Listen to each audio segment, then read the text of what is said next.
are here at the Christian Village Church, and we're doing sharing this morning a study on Shakyamuni Buddha. And we've titled the subject, Why Bad Things Happen to Good People.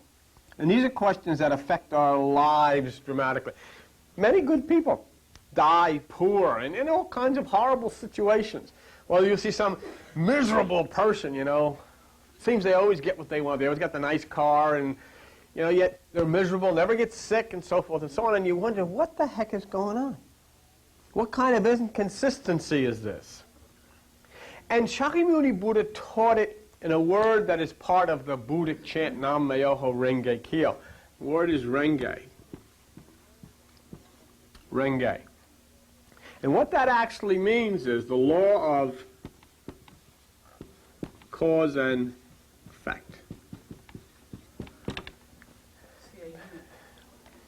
Well, that's right. See, I did that intentionally to see if anybody, and one lady in here that noticed there wasn't a U in here, and she just happens to be a school teacher. Might I say any more? See, I left the U out to see, and there you are, sitting there. Regina never said a word, but there it is. Thank you very much. Cause and effect. In other words, what Shakyamuni Buddha said, every effect that exists, something happened to cause it, no matter what it is. And when it happens to a very good person, or what we would think is a very bad person, because what we think are bad persons are people who don't follow the same norms that we do. We set up the structures, and if they don't follow these structures, there's something wrong with them. They may be following the right path, of course, but we decided that they're wrong because they don't follow our way. So the law of cause and effect, or Renge. Let's look at something.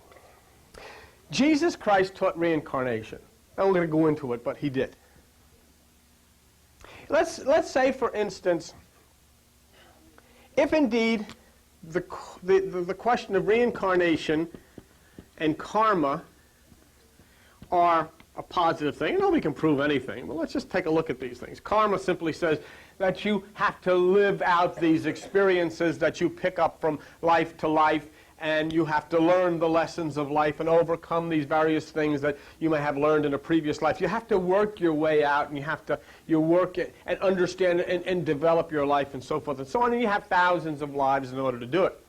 Of course, Jesus Christ looked at John the Baptist and he says, you see that fellow over there, that's Elijah who was to come. But let me ask you something. Let's say that each of us has to come into this life. We carry in these various inequities or these problems that we have, and we have to work them out in order to go on to a higher stage in the life, in the next life, or whatever.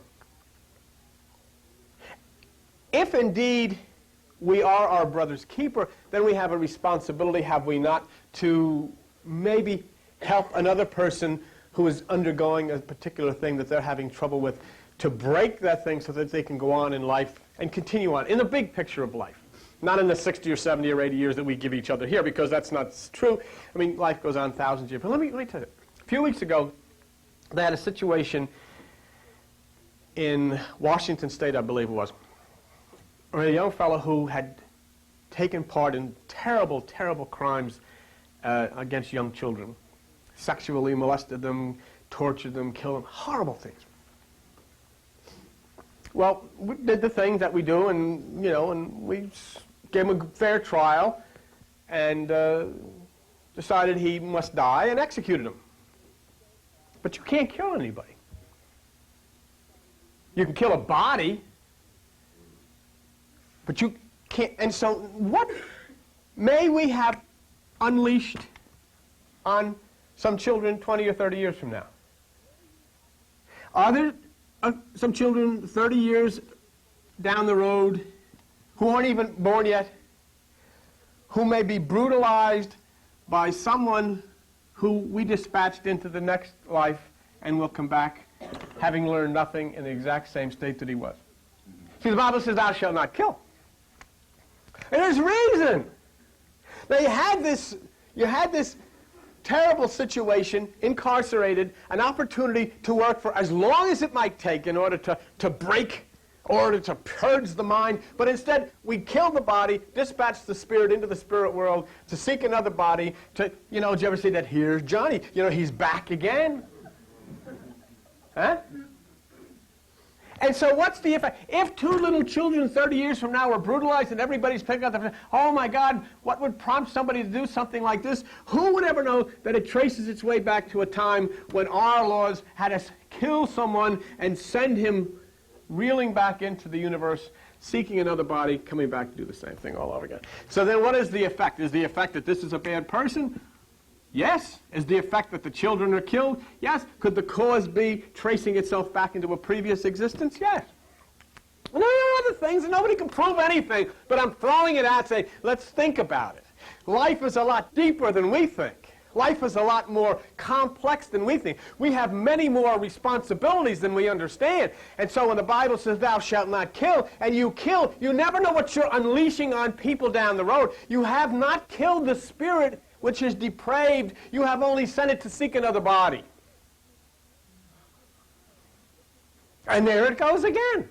Over and over and over again. They always come back. They're all over the place. Whether they be serial killers or rapists or whatever. Where do they come from? Well, that's just one part of it. But see, the word renge means, in addition to cause and effect, it means lotus flower. Okay? And the lotus is a sacred plant, and the reason it's a sacred plant is because its roots are in the mud.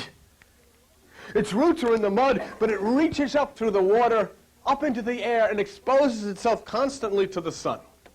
In spite of the fact that its roots are in the mud, the carnal mind, in spite of the fact that our roots are in the mud of the carnal mind, we reach ourselves above, up into the air of the third consciousness, and then expose ourselves to the sun, which is the higher realms of consciousness, inside of ourselves. You can't get this from reading about it. You can't get it from studying or going to school. You have to understand that there is something magnificent within you. The second symbol of the lotus that is so beautiful is that it puts its flower and its seed pod at the same time, which is very important in Shakyamuni Buddha's teaching, the simultaneous cause and effect. Something can happen, what we think is instantly. In other words, if the lights are out and I run over to the switch, I flip the switch. The cause is that I flip the switch. The effect is that the lights come on. Simultaneous. So we see that. See, a lot of times if we can't see the scientific principle, we don't really understand what makes this thing happen. What we've done is, it's an act of God, or it's luck, or it's magic, or natural disasters were always in the past considered the wrath of God. Christians still understand it that way.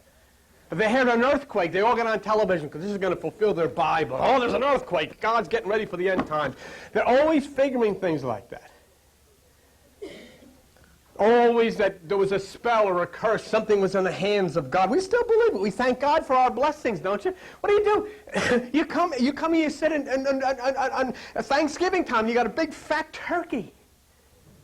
And all the tables filled up, and you got all the kids and everything, and mother comes in wiping her hands in an apron, and then let's say the blessing. And you grab, you hold hands around the table, and we thank God that he filled your bellies and lets so many in the world starve to death. It's irrelevant. We got ours, you know. That's what counts. We thank God we got ours. To hell with them. That's their tough luck. See? And the things that science explains that we always thought, you know, in the past, these are evil things, or God has sent a curse, and it's really part of a particular effect or a cause that are just fun. You know, when I was a little kid, they used to tell me that God was bowling, and that's what the thunder was. I didn't know. I really thought, why does he have to bowl right over my house? They told me this in order to make me not be afraid, because there was other things of what God was doing, you know, war in the heaven and all that. You know, science teaches that it's simply a discharge of electricity into the atmosphere, and it's what it is. But you can't deal with the reality of it. Religion still can't deal with the reality of life, so we make up all of these things. They can't. You see, one of the hardest things when you talk about Shakyamuni Buddha and Renge, the law of cause and effect, is that you figure in as part of the problem. And, religion doesn't like that. They don't want any of this to be, not me, so they invent the devil. The devil did it, The devil has put this on. See, the word devil, you ever see that? I don't know if you've ever looked at it, but if you look at the word devil and you take a D away, that's all it is. And if you look at the word God, and then you add an O to it, so what do you have? It's, it's the old play on words of good against evil, God and the devil. And so, but in order to absolve ourselves from any responsibility, we invent these things in order to push the responsibility away from us. See? Freak accidents. You've heard of freak accidents. Sometimes a person was hit by lightning on a golf course. Why? You'll go. Did you ever go into a funeral parlor? My father was an interior decorator and he committed suicide when I was a kid, 14 years old.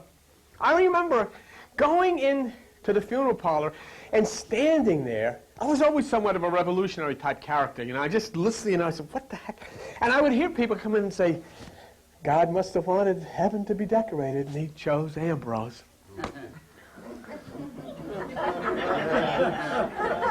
That made me decide I did not want to be an interior decorator when I grew up. I don't want to get too good.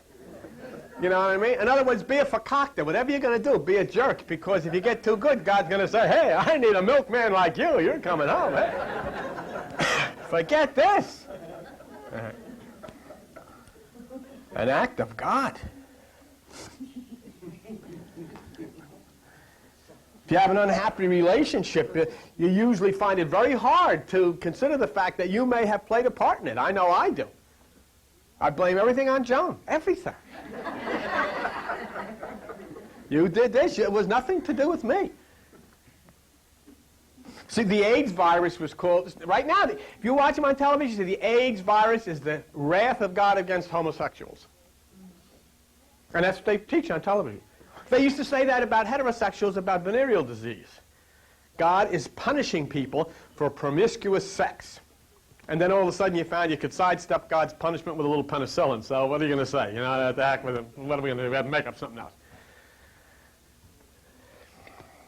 So Buddha teaches that there can be no effect without a cause. You know what? What you are now, the reason that you're the way you are now is because of the way you were. And if you want to see what your life is going to be like in the future, look at what you are now. You can make changes if you feel changes are necessary. But no matter how long that it will take, Renge will happen. There will be the law of cause and effect. It may not happen right away. It may happen later. It may not happen in this lifetime. It may happen in the next lifetime, but something's going to happen. Let me show you in the Bible where it speaks of this. And go to page 64 in those little Bibles, Exodus chapter 20, and I'll show you a statement in the Bible relative to this. Okay? Exodus chapter 20. And take a look, if you would, at verse 5. "You shall not bow down yourself to them nor serve them, for I, the Lord, am a jealous God." Look at this next line. "Visiting the iniquity of the fathers upon the children unto the third and fourth generation of them that hate me." That's the law of cause and effect. So, genetic things happen in the genes. You'll hear sometime of somebody goes crazy. What's the matter with this person? You don't know that maybe somebody in the family tree had a sexual intercourse years and years in previous generations. Venereal disease was planted, and it grew into the genetic system, lodged itself in the brain, and then suddenly blossomed. And all of a sudden, this one person who had nothing whatsoever to do with this, Might be 100 years down the road, this one person pays the supreme price because of what was done, the law. So in other words, what Buddha said doesn't make any difference. You may flip the switch and the light may go on instantly, or this may happen where somebody violates a particular law, enters into this arrangement, and then somebody else pays the price 100 years later. But as he said, it makes no difference. When the cause is planted, there will be an effect. So why do some people have all the luck? Why do a lot of other people have no luck at all? Why do some people die sudden and tragic deaths when everything in life, seems to be going so good for them, and other people, they just are born rich and just go on and on? Why does it happen? Some people are born with a lot of talent. Other people are born, stupid. Why? Life seems to be so unjust, and as you look in the paper and you read about it, but that very injustice, doesn't that seem to indicate the possibility of chance of some kind? Some people are crippled. Some people are healthy. Some people are poor. Some people are rich, and nobody can quite figure out why. But this is called Renge, and you are attached in life to those who have come before. And it doesn't make any difference how good you are.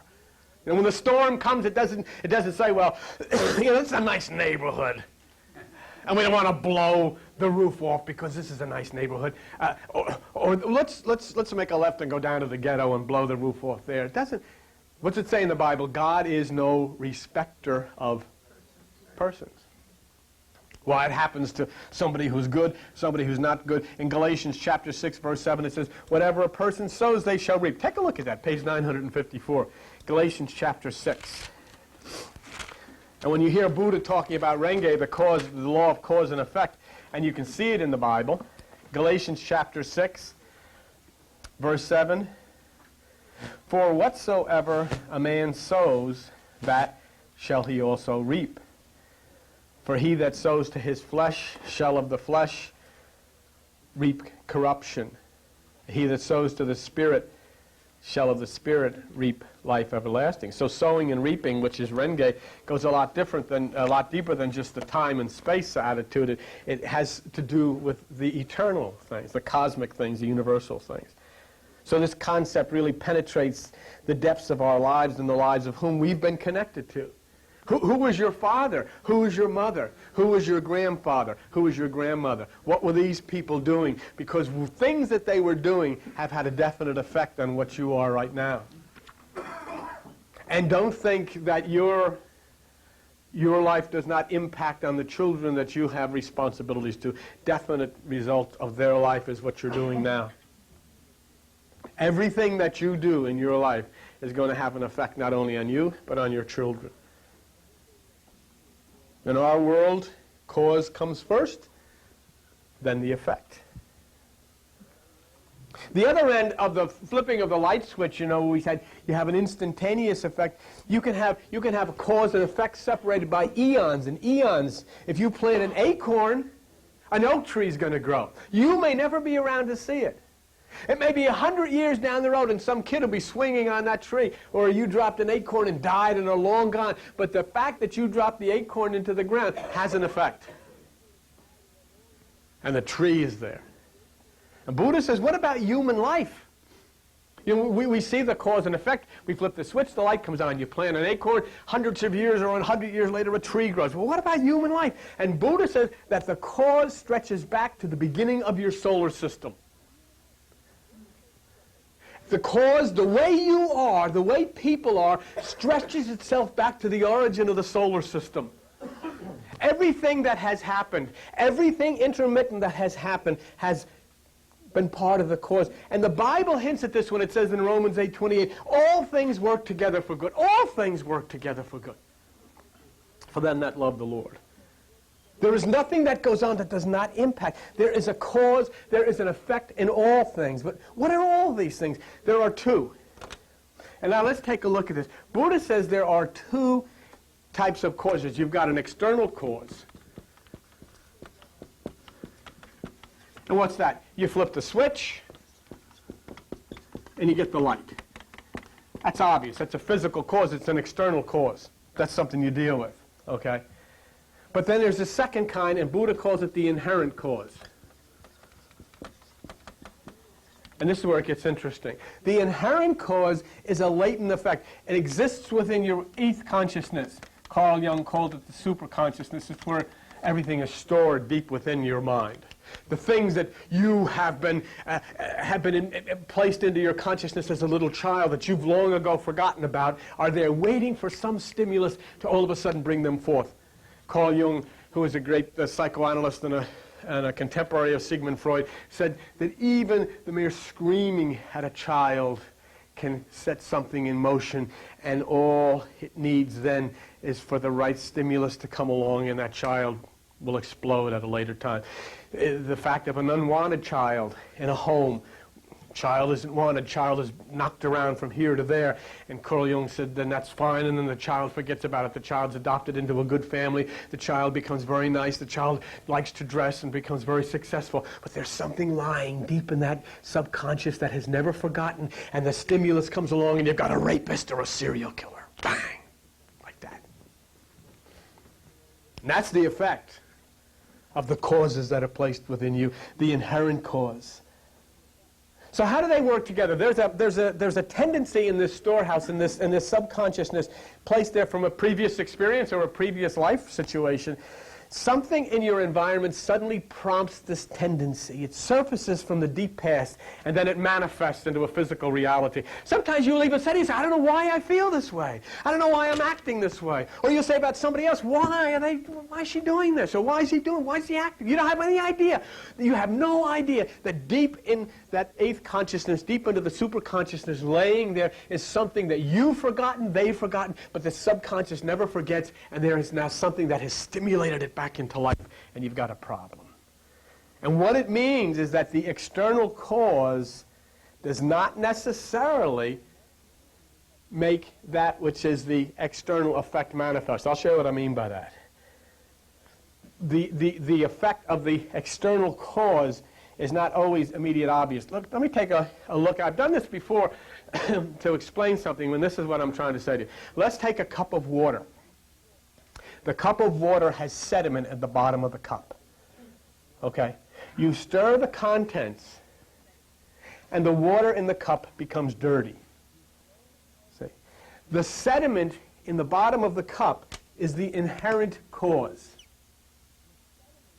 You would think that because you stirred the cup, that's the external cause. But actually, the inherent cause was the sediment in the bottom of the cup. Because if there was no sediment in the bottom of the cup, you could have stirred and stirred and stirred, and the water wouldn't have become dirty. You have people, two people are fighting with one another, you know, and one will say to the other, oh, you had to stir this up. You couldn't leave well enough alone. Here I am, and you had to stir up the old crap again. Didn't you? You're never happy unless you're stirring something up. So right away, the blame is on whoever it is that stirred it up. And you're all freaking out because they can stir up all this crap. But the point that you missed was there is something deep within you.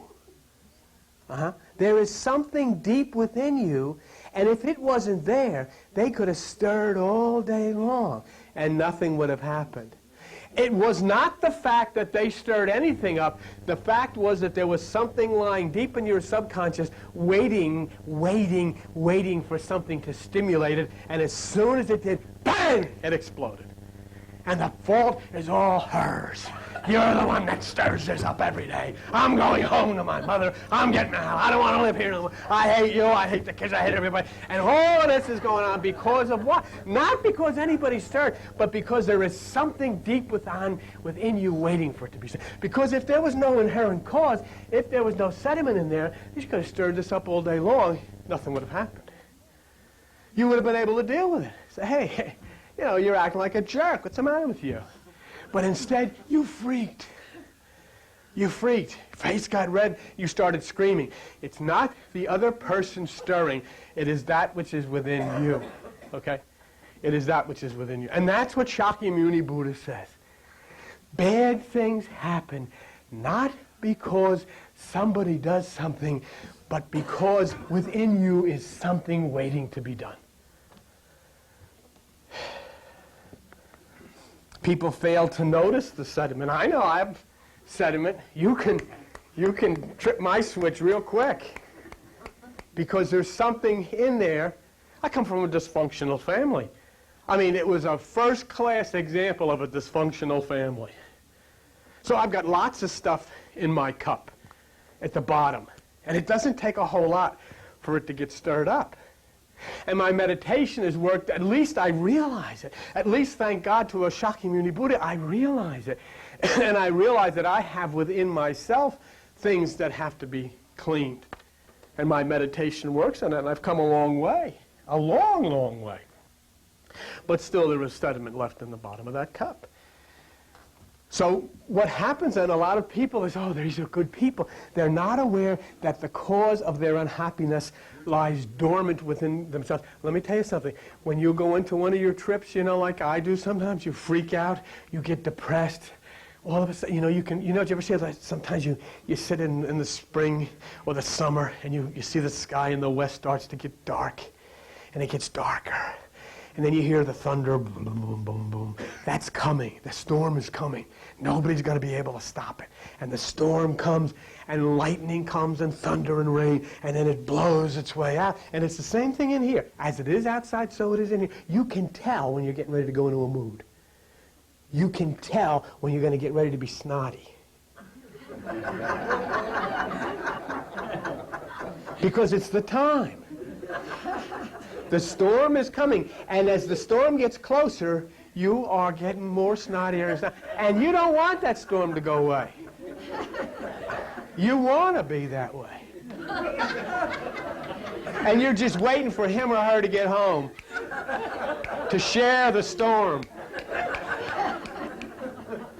And the thing is, there's nobody that can talk you out of it. There's nobody that can pray you out of it. There's nothing can be done. What must the storm do? The storm must dump itself and then blow out to sea. And when the storm blows out to sea, you realize you've been a fakakta for the last 2 days, and you walk out into the kitchen, you say, I'm sorry. Let's make up. And then by the time you're sorry and you're making up, the one that you're living with is in the middle of a storm. And you know why you laugh this up? Because it's true. And you know what's this is the kind of stuff that Shakyamuni Buddha explained 1,000 years before Jesus was born. And the horror of this is that Christianity has warned you that he was evil. Stay away from Buddha. That's cult stuff. The only cult stuff is them. What he told you was how the human mind works and how you could deal with it and how you could understand yourself and understand others. He didn't say there was anything you could do about this, but he says you can understand it, realize how it works, and you can deal with it. Somebody innocently activates something within you, and it's the fact that it is within you, and that's what causes it. That inherent cause lies silently within you. It depends the way you are. Let's go to an airport. The plane's late. Here's the lady at the ticket counter. And it depends on the person. And first of all, what do you mean the plane is late? I pay good money for the plane to be on time. Do you know what I'm telling you? And you stand there and tell me the plane's late. I want your man. Who's your manager? Get your manager over here right now. The plane is late, huh? Well, we'll see about this. And I write to my colleague. I'm a very good friend of Senator Braley, and I'm going to tell him. Because I am fed up. Every time, it always seems when I get here, the plane is late. And I think there's something going on here. Inherent in that person. See, here comes the second person up. The plane is late?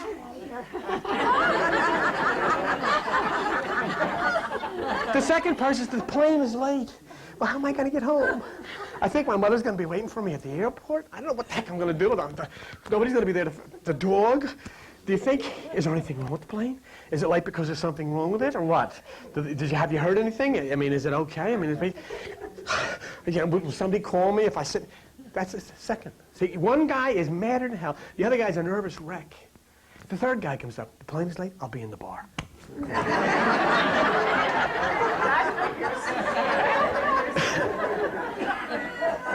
But why are they so different? Why are those three people so different? Because of inherent causes that have been put in them the time they were in childhood or in previous lives. They're all different. And so when something stimulates, like the plane is late, there's going to be a different effect from each of the same cause is going to produce a different effect in each person because of what's in here. And that's what Shakyamuni Buddha tried to explain to us, how we are all products of the past. And our past is uniquely different one to the other, and so that when the stimulation comes, our reaction is going to be quite different. I generally, basically, for the most part, of the second guy in there, you know. Planes like that must mean that, you know, they're working on it somewhere, you know. Somebody left a screwdriver in the propeller or something. Yes? Not only what's in a person, but also the person's perception of that event. So there's two things running simultaneously together. Yeah. Well, that's all true. But, you know, the point where we really... Perception is a very good point, too.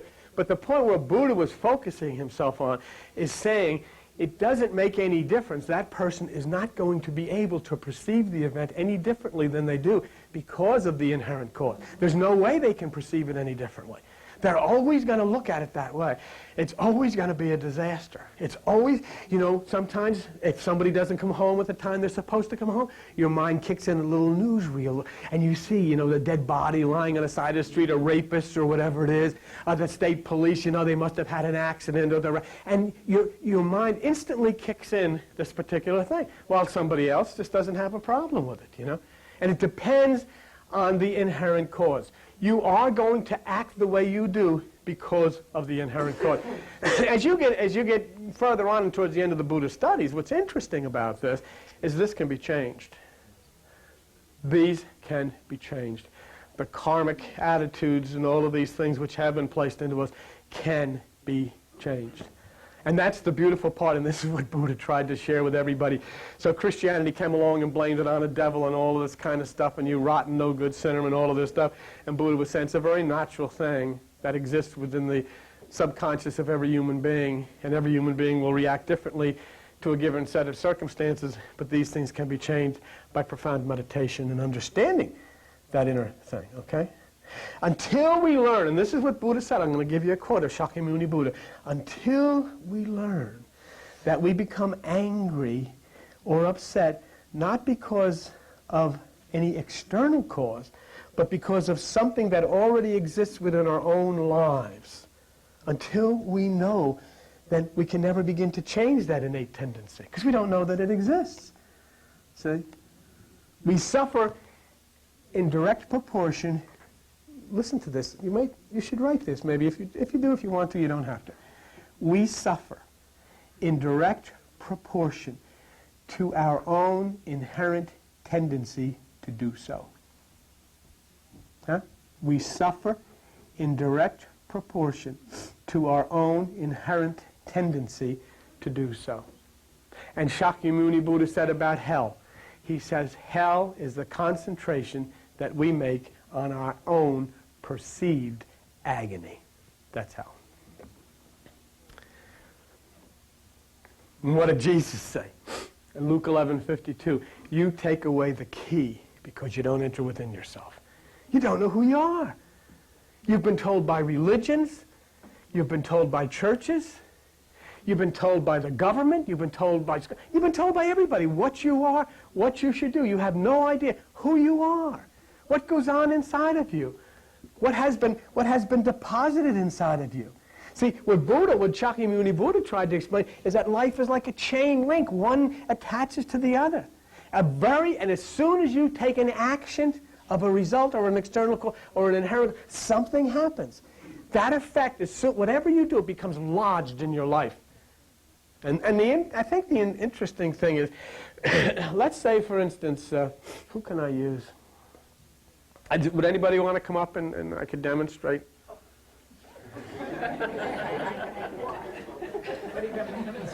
Okay. I will. Okay. Come on. Okay. That's great. You stand right here. Now, and what's your name? Tootie. Tootie. Oh, Tootie. All right. Now here there's a picture of Al and Tootie. Okay. Let's say, for instance, Al says something and Tootie gets angry. Which is, you've done that. Yeah. You've said something that make other people mad, haven't you? I certainly have. You've had people say things to you that got you upset. Correct. So it can be very... Now, what we would have to understand then, what is the external cause? Al's comment is the external cause. Tootie's tendency to flare up is the inherent cause. See, many times a person would say, what'd you get so mad for? I mean, well, and she's freaking out. She is ticked off. Tootie is angry because of the way she took what he said. Not that necessarily what he said was so bad, you know, but the way it hit her. And then after, even maybe later, Tootie gets home. What's your husband's name? Fred. Talks to Fred. Fred says, you know, Tootie, it's really, he didn't really mean it. Well, That would make it worse. now Fred's going to get it. Yeah, that's right. Right, how we just had a confession. There is an inherent cause inside of her. Did you hear that? Yes. So no matter what Fred says or anybody said, until she overcomes this by herself, and then she might think about it, and some way try in some social way to get. But let's go on with this a bit. What is the manifest effect? Tootie gets angry. Her pulse quickens, you know, and she's listening to this stuff. All of a sudden, she can't take it anymore, and she doesn't know what gets off, but she winds up, takes that fist, and lets him have it. Pow! Oh, I wouldn't go that far. Well, yes, you would. Buddha said yes, you would. Yeah, you'd need a bat or something, but, you know. The point Buddha is trying to make is the effect of that smack is now fixed not only in Al's life, it is fixed permanently in Tootie's life. Well, I could do as much with the tongue, too, right? Yeah, but basically what he is saying here is that this is an external type of an effect that comes from the cause. The cause, we think, was the words that he said, but Buddha said it wasn't the words. It was the inherent cause within you that has this tendency to defend yourself and to get very upset. And then it got so that you take a swing at him. Now you have not only caused an effect in his life, but you've caused an effect in yours. Weren't they terrific? But also, it's also possibly raised an inherent cause in me now. It certainly could. It certainly could. Or And not. a new cause could have been placed in your life, and you're going to be a lot Yeah. wiser when you talk to these ladies. It's a lesson. Okay, the point being, this is what Buddha's trying to tell you. When somebody approaches you and you have this inherent cause which has not been dealt with in this life, you'll have to deal with it in the next life. If you don't deal with it, this is the beautiful part. You have an opportunity to deal in this life with these things through meditation. And this is what I was speaking of in when you execute people. I'm not saying what goes on in the other dimensions, but what I'm saying is we have a responsibility and an opportunity, no matter how vile a person is, lock them away forever, but to work on it because we don't understand what we are dispatching into the spirit world to enter into other bodies. We don't understand what we're causing in the universe. We don't understand it. People like Buddha and Krishna and Jesus tried to explain this to us. We turned on it. You cannot kill a human being. You can only kill a body. You cannot kill that person. Just dispatching. But here now, Tootie has an opportunity to learn of an inherent cause. Well, we all have different inherent causes that will cause us to react differently to the stimulus that Al brought upon us with this little activity. See? But this is what Buddha tries to tell us, and I think it's a good line. You have done unto others, you know, the swing, but you have actually done unto yourself. See? And this is the problem. When we knee-jerk reaction to other people, we are at the same time dumping within ourselves and causing problems within ourselves. And these problems will find their way to that subconscious area and rest there. And then someday down the road, whether it be in this lifetime, next month, next year, 10 years, we'll have a reaction. It will have an effect. I think it was some scientist said, you can't even wave your arm that you don't send a tripling effect into the universe because you move the winds and everything must go one after the other. Somewhere along your lifetime, everything that has happened will manifest into an effect. Could be moments later, could be years later. But our experiences are all stored in that eighth consciousness, waiting for something, waiting for some sediment to explode by a stimulus. In other words, if you take you might have a little tape or a CD or whatever it is, and it's just a piece of little plastic or junk. It's irrelevant, doesn't do anything. It's not good for anything. It can't decorate anything. But if you put it into the machine where there's the proper stimulus, what happens? Beautiful music comes out of this thing. Huh? Beautiful music. The cause of this was the manufacturing of this CD, and the effect then, when it's in a proper stimulus, is the beautiful music. Waiting for something. If somebody hits you or somebody does something to you, you strike back. And this is what Buddha says, and we'll wrap it up by it. I think it's interesting. The first blow, his, is the stimulus leading to the second blow, which is yours. But it is not the ultimate cause. You will say, hey, I hit him, but he hit me first. And that's the reason I hit him. Oh, Buddha says, no, you didn't. In fact, you hit him because you are you. The real cause was inside of you, ready to be activated by the external cause. And whether you feel it's justified or whether you don't feel it's justified, deep in your life there is a tendency or an inherent cause which draws such behavior. And do you know why? Why were you set upon in the first place? Did you ever go and say something? Well, why do they always find me? You know, no matter where I go, I always get these screwballs that come around me. There's a reason. As Shakyamuni Buddha said, there is vibrating within you this inherent thing that draws people to you like a magnet. And that can be overcome too. It draws trouble to you like a magnet. There might be a vibration of fear which pulses outward.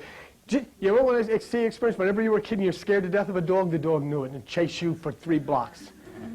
Could smell it, could feel that you were afraid and that dog was going to get you. And you have that same pulsation of fear outward. So just as you hit back because you are you, just as you hit back because you are you, you were hit in the first place because you are you. As a magnet, we draw these things. And it doesn't make any difference whether they're rapists or whatever they are. Shakyamuni Buddha is saying, get rid of this. Enter within and wipe it away. And don't be a magnet for the external causes which come upon you. Whether they be from other people, whether they be from disease, whatever it may be. Get rid of it. And through meditation into that area of divine nothingness which Buddha called nirvana, you separate yourself. You no longer are a magnet. You no longer all draw this trouble to you. You no longer are stimulated to react to these types of things. It sounds outrageous because it would seem to justify suffering and violence, that somehow the victim is to blame. But remember, and this is what Buddha said, when you feel, oh, the poor victim, remember that the aggressor is also reacting to an inherent cause. Something that was placed deep within inside of that person. Oh, you can be around some people, everything, they're sarcastic. You know, they've always got they're always down, everything is no good, no matter what you've done is no good. Something is flowing from them because of that which was, the reason they're like that is because of either in this life or a previous experience, it could be as a little child, they have had placed inside of them that negativity that whenever you come and whenever you try to tell them of any kind of accomplishment, they'll always put it down because that's their inherent cause. And you may even do it to somebody else. See, because you feel that you've been deprived. You haven't really had the benefits that other people have. And so the vibrations that come to you, the instant thing, is either somebody wants to tell you something, the first thing you want to do is while they're telling you something, you're thinking of what you're going to tell them because you're going to tell them something that you did better than they did. You're not going to listen anyhow. And all of that comes because of the inherent causes that have been placed into us. And Buddha says he doesn't explain these things to justify anything. He explains them just to show you why. It's no respecter of persons. These things happen. February's going to happen. Rains and thunderstorms are going to happen. Earthquakes are going to happen. Winds are going to happen. It doesn't make any difference. You can't say they're good or bad. It has nothing. It's irrelevant. They happen. And when you understand how they happen and that they do happen, you can protect yourself. When we know all about the things that go wrong on the outside, we have no idea whatsoever the things that go wrong on the inside. And that's what Shakyamuni Buddha tried to teach this world. And we have followed religious people who have said, stay away from that stuff. And the reason that they've said, stay away from that stuff, is because Shakyamuni Buddha taught you, you are responsible. You are responsible for your salvation. You are responsible for the things that are happening and what will happen in the future. There is no invisible devil to put the finger at. The devil, if you would, is inside of us. And we have the responsibility. And the beautiful part is it can be resolved. Everything can be resolved through the profound study and profound entering in of meditation and lifting ourselves into dealing with all of these horrible things that we've experienced. I thought one of the most interesting teachings that I saw Buddha was when he was teaching of the 10 worlds, and one of the 10 worlds was the animal world. And you know what he said? Stay out of the animal consciousness. Stay in the meditative state. Because in the animal consciousness you become as an animal. And he says the problem with an animal is it's predictable. You go hunting, you'll know exactly what the animal's going to do. And so you can set your trap because you'll know inherently it will follow its animal instinct. You'll know when it comes out to feed, you'll know where to set the trap, and you'll know how to catch it. And Buddha says, remember, when you dwell in the animal nature, others will know exactly what you're going to do. They'll know what to say to turn you on. They'll know what to say to turn you off. And they'll set their trap. And you'll walk into it every time because you're predictable. But I'll tell you one thing. When you enter into the realm of meditation, you become the most unpredictable person in the universe. And they'll never know where you're coming from. You know what they do? They stay away from you. They take their traps and they go looking for somebody else that's predictable.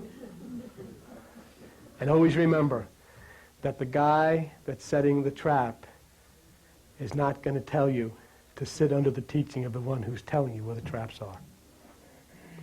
Thank you very much.